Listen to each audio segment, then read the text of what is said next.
OK, let's move on now. And the Attorney-General's been accused of backing away from his pledge to dump part of the Racial Discrimination Act. George Brandis vowed before the election he would repeal a section of the Act that prohibits comments which insult, offend, humiliate or intimidate people on racial grounds. The Senator said on Q&A this week the government was determined to repeal the section in its current form. The Institute of Public Affairs' John Roscombe says that was not the tone and intention the minister expressed before the election. He's told Fairfax Media it seems the Attorney-General has been having second thoughts. Chris, do you think the AG is about to compromise on 18C of the Act? I'm not sure. I certainly hope he doesn't. George Brandis, to his credit, has been one of the strongest voices in favour of reforming and even repealing Section 18C. He was very strong on Q&A on Monday night, and he's been strong for a long time. What we're really hoping is that he holds to, and the government holds to, their promise to repeal Section 18C in its current form. And in its current form right now, it's been for the last 15 years, it should be repealed entirely. I think that's very clear, and I think that the Coalition promised to do exactly that. David, you're a founding member of Watch on Censorship. Do you think this Act prohibits free speech? 18C is a four-step process, and it begins by bringing legal, thump to bear on offence and insulting. And I do not believe the law should ever be engaged in order to make redress for offence and insult at all. They are completely fundamental to free discourse in this country. 18C goes on from there and talks about speech that humiliates and intimidates. And at that point, which is actually where all of this political debate is, I have profound problems. Certainly George Brandis and the government are willing to get, despite the lobbying of an enormous number of people in this country, I think they'll stand up to that lobbying and get rid of offend and insult, which is terrific. I'm not sure that the government is going to face down all those lobbies and say that they will also get rid of humiliate and intimidate.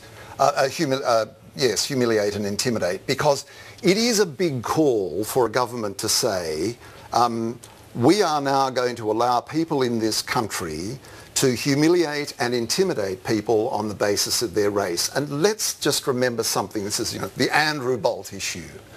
I would be on the barricades with Andrew Bolt, on the barricades with him, if he'd got it right. But the case that was brought before the federal court, before that case even began, Andrew, his paper and his lawyers had to admit that 9 of the 18 people he brutally insulted in his columns had no case to answer whatever. They had not, as he claimed, taken on Aboriginality late in life for political or personal gain of some kind. They'd been brought up since childhood as Aborigines. His journalism was not only offensive, but it was slovenly.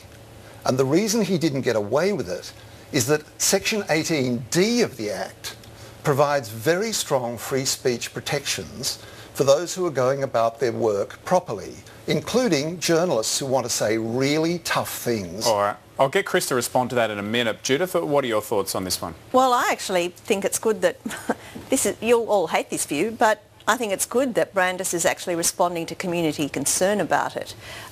This is an issue in which so many community groups are united, and the fact that parts of his party don't like that he's pulling back on a promise, it looks to me as though he's considering things. Well, how can that be wrong? Yeah, Chris, I'll just get you to respond there to David. David's basically saying that in 18D of the Act you have the fair comment defence if you get your facts right. Is that strong enough as far when it comes to freedom of speech? It's not that unlike the defamation law, is it? There were two parts as to why Justice Berg decided that Andrew Bolt didn't fit the fair comment in Section 18D.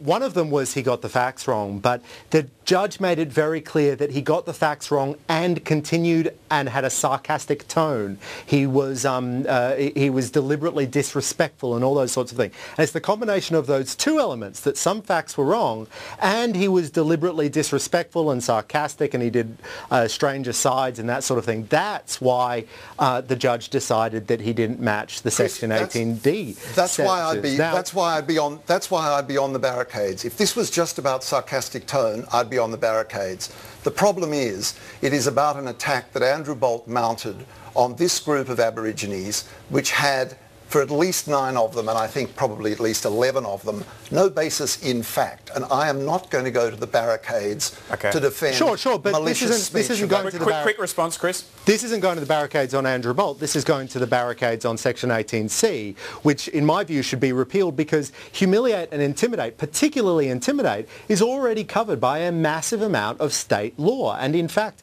there are Commonwealth laws. If he'd said, if you intimidate someone online, you breaching the Commonwealth Criminal Code.